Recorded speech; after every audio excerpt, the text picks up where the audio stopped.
Olá, seja bem-vindo a mais um resumo da semana da Buildings. Eu sou Jean Santos, hoje é dia 27 de agosto e eu vou trazer para você as principais notícias do mercado imobiliário corporativo. Te lembrando que essas notícias estão disponíveis no portal da revista Buildings e também nas principais plataformas de streaming. E se você estiver assistindo pelo YouTube, os links das matérias estão na descrição do vídeo. Então vamos para a nossa primeira matéria que foi publicada na Infomoney. Gestoras ainda veem alto potencial para fundos imobiliários de logística. Os fundos imobiliários do setor de logística foram um dos mais beneficiados com a pandemia. Com a necessidade de expansão rápida dos centros de distribuição das empresas de comércio eletrônico. Mas ainda há grande potencial de valorização no longo prazo, diante do reajuste esperado para os aluguéis e do aumento da demanda das empresas por ativos com melhor qualidade e classificação de rating.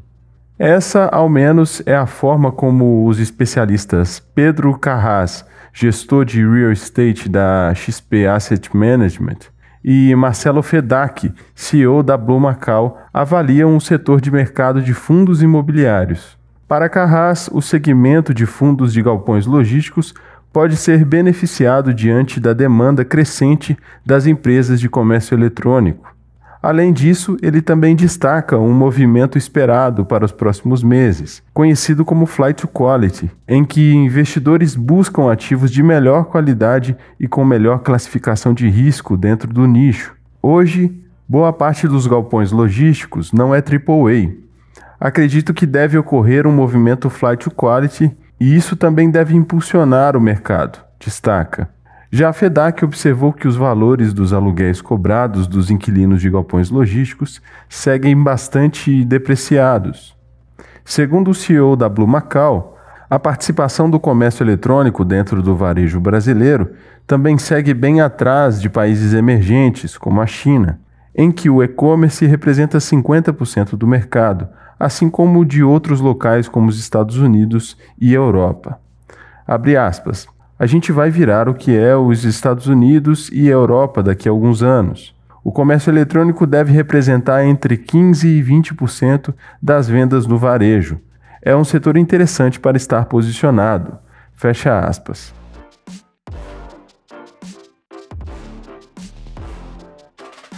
A nossa próxima notícia foi publicada na Folha de São Paulo. Vila XP deve ser lançada até o segundo semestre de 2022.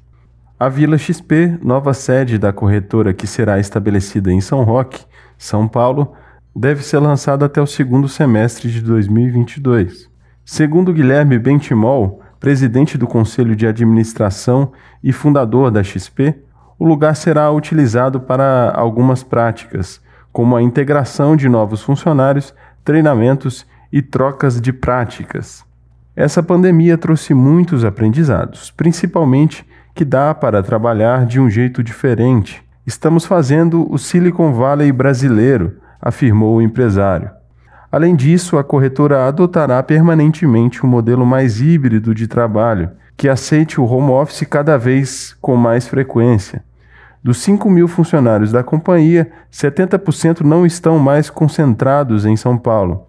De acordo com Thiago Mafra, presidente da XP, o objetivo desse modelo de trabalho é expandir a capacidade da companhia de atrair e reter talentos. Hoje temos 2.000 pessoas que entraram na XP durante a pandemia. Algumas delas nunca estiveram fisicamente em algum prédio ou escritório da XP e isso tem funcionado super bem, afirmou. Outro objetivo da XP é o de aumentar o seu alcance entre as empresas. São 4 grandes frentes que vamos expandir: crédito, seguros, serviços de banking e pessoas jurídicas. Vamos investir muito em pessoas jurídicas nos próximos anos, porque acreditamos que dá para fazer uma revolução nesse segmento, disse Mafra.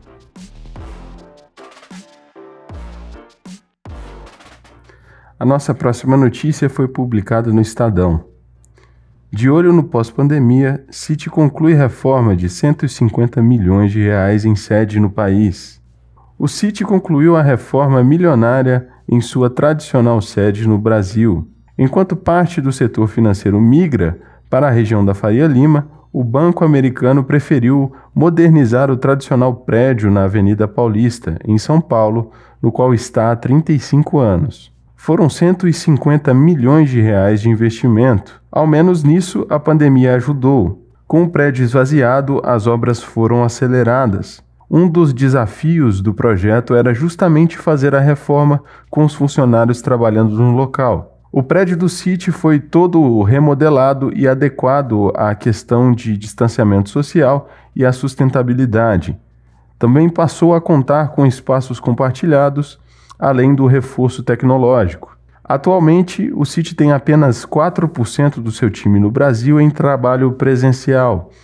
Agora planeja como ocupar novamente a nova sede. A ideia é iniciar o processo entre o fim de setembro e o começo do quarto trimestre e em etapas. A vacina dará o tom, nas palavras do presidente do banco, Marcelo Marangon. No primeiro momento, os funcionários em trabalho presencial irão de 4% para 7%, 8% e depois para 10%. Avançando mais uma fase, pode chegar nos 30% e assim por diante.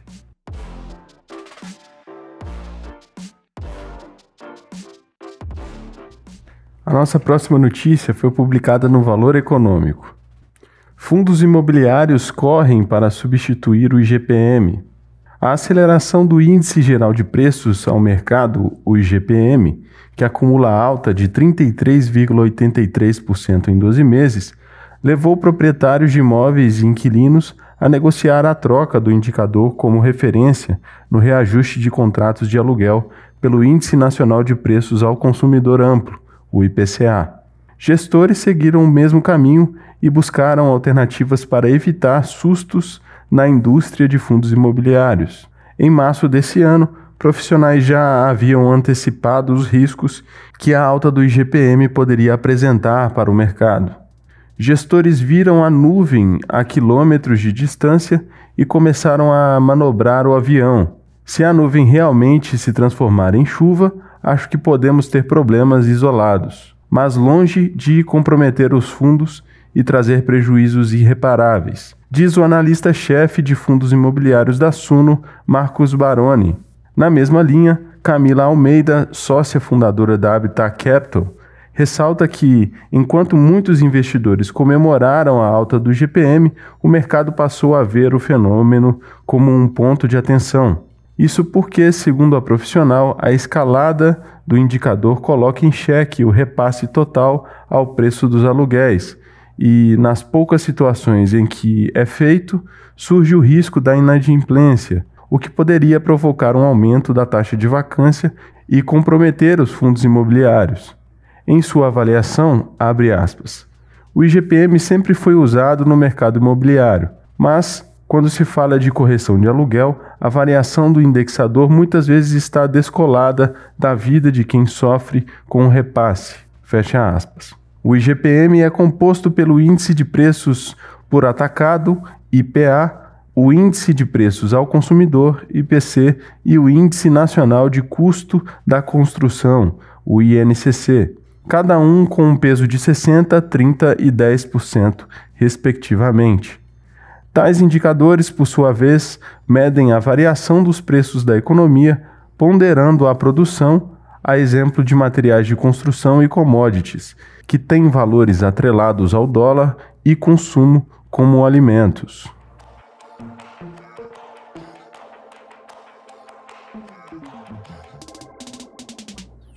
A nossa próxima notícia foi publicada no Estadão.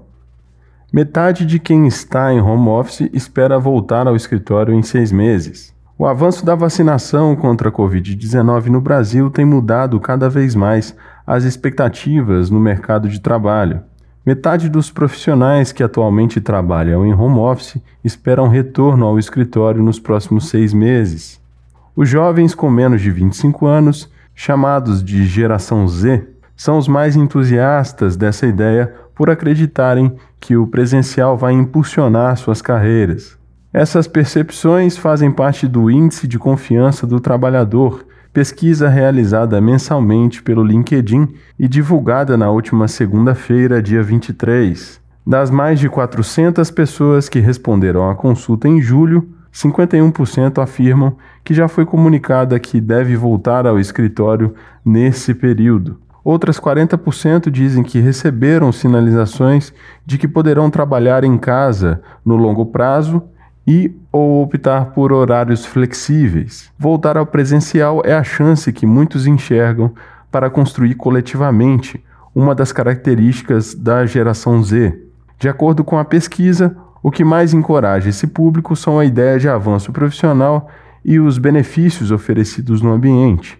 Já os millennials, com idades entre 25 e 39 anos, são mais motivados pela oportunidade de colaborar pessoalmente e a socialização com colegas e clientes. Essa também é a percepção da geração X, entre 40 e 54 anos, e dos baby boomers, a partir dos 55 anos. As diferenças geracionais também se apresentam na ideia de ter um espaço exclusivo para as tarefas do dia a dia. Enquanto os mais novos gostam dessa divisão, os 50 a mais não veem tanta vantagem, assim como não acreditam que serão capazes de tirar proveito dos benefícios do ambiente físico quando comparado ao ambiente remoto. Os ventos a favor da retomada dos escritórios reforçam o sentimento de confiança desses profissionais, cujo índice ficou em 63 pontos em julho. Antes de finalizar, eu te convido para conferir os artigos e outros conteúdos na revista Buildings e também no nosso canal do YouTube. Publicamos recentemente um artigo exclusivo sobre como será o retorno gradativo aos escritórios. Para entender melhor o cenário, a visão das empresas e os dados de pesquisas recentes, confira o artigo completo no portal da revista Buildings. E caso ainda não tenha conferido, nosso último vídeo publicado no canal do YouTube é sobre como o PIB influencia no mercado de escritórios. Eu sou Jean Santos, vou ficando por aqui, te desejando, como sempre, um excelente final de semana e nós nos vemos na sexta-feira que vem. Um abraço e até lá!